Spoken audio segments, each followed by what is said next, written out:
الأستاذة حسناء العلوي، محامية بهيئة مكناس. اليوم نريد أن نتحدث عن موضوع اللي هو أصبح موضوع الساعة: تعديلات مدونة الأسرة. أولا يجب أن نأخذ هذا الموضوع في إطاره الصحيح، كي لا نذهب بالمجتمع إلى أشياء اللي هي غير صحية. أولا عندما نتحدث عن مدونة الأسرة نتحدث عن مجتمع مغربي بثقافته بمرجعياته وبأسباب نزول هذا الموضوع أصلا. مدونة الأسرة فات عليها 20 سنة، ما يزيد عن 20 سنة من الاشتغال. هذا الاشتغال نتج عنه بعض النواقص، على اعتبار أن بتطور المجتمع تتطور المشاكل ويتطور حتى البحث عن الحلول. يجب أولا أن نقف عند مجموعة ديال الإشكالات، وهذه الإشكالات الحقيقية والموجودة يجب أن نجد لها حلول. هذه الحلول كتكون في إطار قانوني. إذن التعديل ضروري وملح، كان ملحا منذ مدة. نحن الذين نشتغل في هذا الإطار هذا نجد أن المدونة لم تعد تساير المجتمع المغربي وتطوراته. إذن هنا أولا لهذه المراجعة يجب الحديث أولا مع ناس مختصين في المجال اللي كيشتغلوا بالمدونة بشكل يومي. ثانيا يجب مراعاة أولا المصلحة الفضلى للطفل عند الحديث عن مدونة الأسرة، ثم الحديث عن العلاقة الأسرية الطيبة بين الرجل والمرأة. الموضوع لا يجب تغليب طرف على آخر. القانون وجد ليحمي الطرف الضعيف في الموضوع. الطرف الضعيف في الموضوع ليس بالضرورة رجل، ليس بالضرورة امرأة، هو أسرة. إذن أنا غنحاول من خلال اشتغالي في هذه النقطة هذه أن أبرز لكم بعض الخلل الموجود في المدونة، وسنحاول معا أنكم تعرفوا هذا المشكل اللي كاين، وبالتالي هذا المشكل خاصه حل. الحلول يجب أن تراعي الدستور. أولا الدستور ينص على المساواة بين الرجل والمرأة في الحقوق في الواجبات. الدستور ينص على أنه صادق على اتفاقية حقوق الطفل، وبالتالي يجب مراعاتها. إذا نعطيكم بعض الأمثلة. احنا في الاشتغال اليومي ديالنا نجد أن أغلب المشاكل هي في أن الزوجين لا يبرمان واحد الاتفاق مسبق. الأصل هو أنه مثلا الذمة المالية ديال الزوج أو الزوجة هي منفصلة، هذا في الأصل. ولكن الاستثناء، عوض باش نبقاو نهضروا دابا على أنه بعد واحد المدة خصها تاخذ 50% من الممتلكات ديالو أو هو ياخذ 50%، هذا المشرع عطى في الفصل 49 إمكانية تدبير العلاقة الزوجية فيما يخص الجانب المالي بصفة مستقلة. الإشكال أين يقع؟ إشكال يقع ليس في النص وإنما في الممارسة. الممارسة تقتضي أو اقتضت بحكم العادة أن العدول كينتظروا حتى كما تنقولوا في الدارجة الدقيقة 90 عندما يكون الزوج والزوجة في الحفل ديال الزفاف ويشعرانهما بأن هناك فصل 49. هل هناك شروط؟ أعتقد أنه حان الوقت لتغيير هذا المعطى لفائدة المجتمع. كيف ذلك؟ بمجرد أننا مثلا نفرضوا على العدول أنه قبل إبرام هذا عقد الزواج يجب أن يلتقي مع الزوج والزوجة أو الخطيب والخطيبة بمقر عمله، وأنه يشرح لهم هذا الفصل. أو أقترح أكثر بشكل عملي أنه يكون واحد نماذج اللي هي كيكوشي فيها، كيفسر لهم كيفاش يمكن تدبير علاقتهما المالية المستقبلية بشكل اولا تتكون فيه الحياد، ثانيا كيكونوا غير هما بجوج بدون وجود الاسره، بدون حرج، وتحاولوا يوصلوا الحلول اللي هي مناسبه للطرفين بشكل واعي، بشكل واعي باش كنتفاداو المشاكل اللاحقه. بالنسبه لاقتسام الممتلكات، اعتقد ان الدستور واضح يتحدث عن المساواه. المساواة في كل شيء، كنا كديما مالية مستقلة. إذا إلا كنا غنجبدوا موضوع بحال هذا لا يجب أن نتاجر بالأسرة أعتقد، لأن الحوار فرق ما بينه وبين التطبيق. أي رجل كيفما كان، احنا ناس شرقيين وعربيين وكنعرفوا أن أي شخص ينتظره مثلا واحد العلاقة زوجية، مجرد تلويح بأنه سيقتسم أمواله مع شخص آخر سيرفض. راه كاينه ظروف، كاينه معطيات لا يجب العبث بها. فعلا كاين النساء اللي حنا عانينا معهم اجتماعيا، لانه كتشوف انها انسانه مثلا اميه ليس لديها عمل، التجاره الوحيده او المتاجره الوحيده يعني الاجتماعيه اللي قدرت تقوم بها هي انها تربي جيل. كاينه اشخاص اللي دوزوا 20 سنه 30 سنه ديال العلاقه الزوجيه، فاش كتوصل المراه لواحد المستوى ديال المعيشي، يعني واحد المستوى ديال السن اللي كتكون هي كبيره، كتتعرض لواحد كما تيقولوا بحال زلزال في حياتها الاجتماعيه، طلاق الى غير ذلك. اذا هاد الناس هاد النوعيه بالضبط خصنا نلقاو لهم حل، ولكن لكل يعني موضوع كيكون له حل.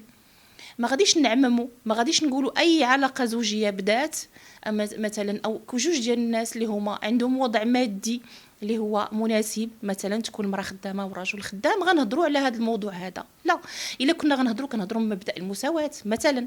اذا كان هي عندها عمل واستثمرته في العلاقه الزوجيه وهو عنده عمل واستثمروا، هنا تطرح باللي هاد الناس هادو اذا وصلوا لواحد المستوى ديال الوعي. حنا كنناقشوا القانون وجد ليحمي الاشخاص اللي ما قداش تنتصر لنفسها.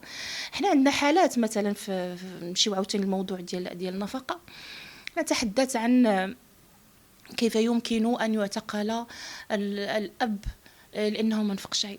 عرفتي الحالات اللي كنلقاوها حنا بشكل يومي. ما كنهضروش حنا على المدن اللي هي مثلا واصله واحد المستوى ديال الوعي، المراه كتعرف ما لها وما عليها. راه كاينين في شي مراكز ولا شي مدن صغيره ان المراه راه في واحد الوضعيه خطيره جدا، انه كيجي كيتزوج كيخلي لها 3 أو 4 ديال الاطفال وكيمشي دون ان يرث له جفن.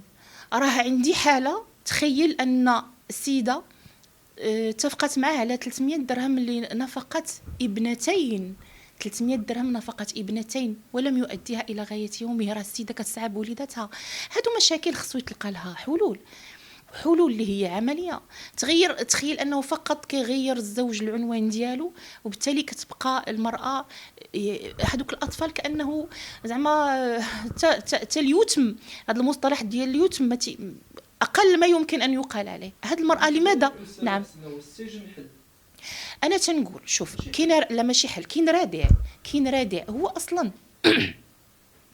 بالنسبه للمسطره ديال الاهمال الاسره. في راسكم باللي كاينين شي ازواج ما تيبغيوش يأديو النفقه، ماشي لانهم لا يتوفرون على واحد المبالغ ماليه، ولكن لانهم تيقولوا عن قصد انا ما غنعطيهاش وغنمشي ندوزها حبس بهذا الاسلوب هذا.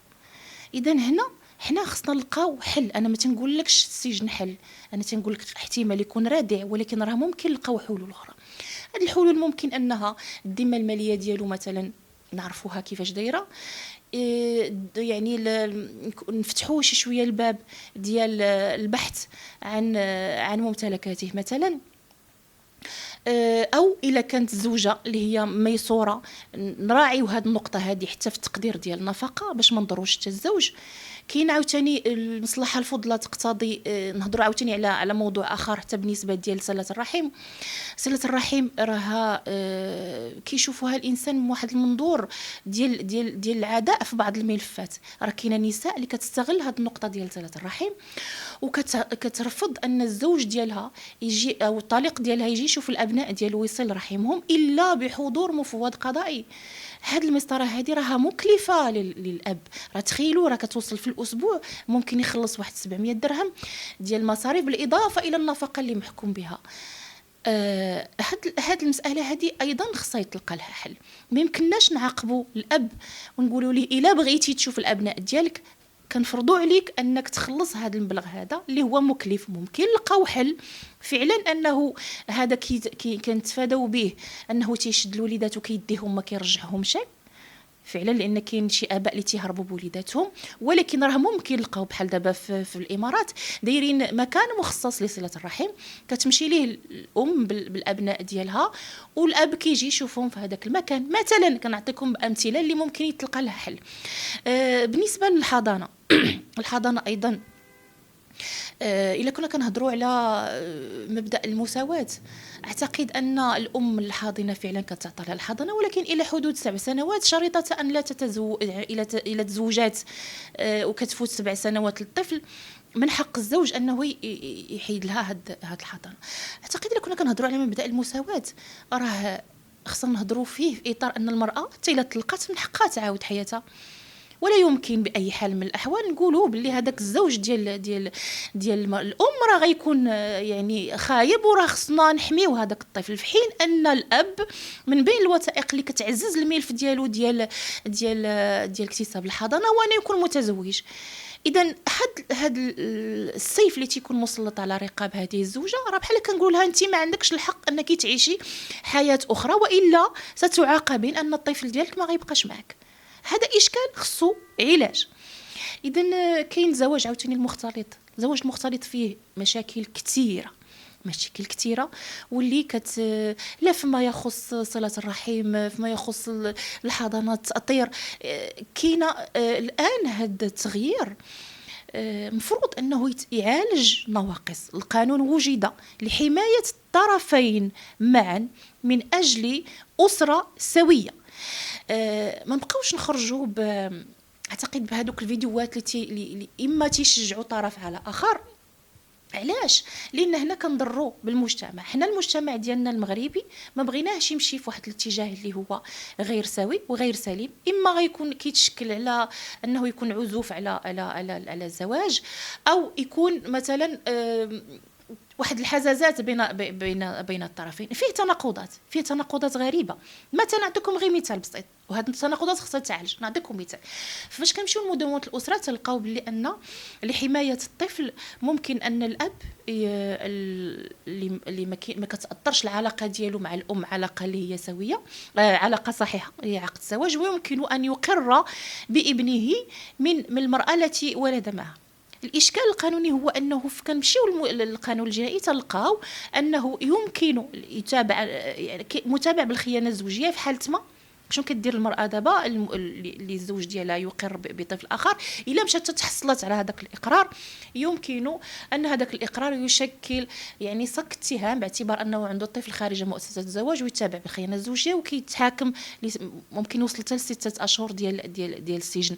اذا هذا التناقض هذا راه ما يمكنناش نعاقبوه. مثلا اب بغى يقر او يكون عنده مصلحه مفضله لهذاك الطفل ويعطيه الاسم ديالو، وفي التالي كيكون عنده واحد السيف اللي هو مسلط عليه. هنا شكون كيخلي لنا هذه المشاكل هذه؟ هو انه كيتم تعديل مثلا مدونة الأسرة بشكل بمعزل عن القانون الجنائي.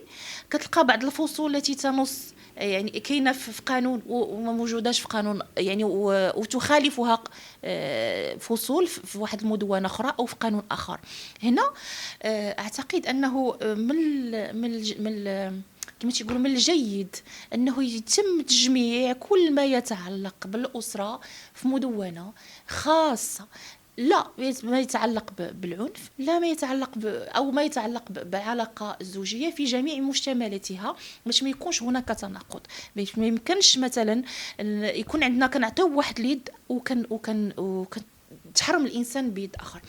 اهم نقطه كنبغي ناكد عليها هو ان العدل هو ان الانسان يلقى راسو محمي في مواجهه طرف اخر كيفما كان، من أنه يستغل فصول قانونية باش يحاول يضغط على الطرف الآخر.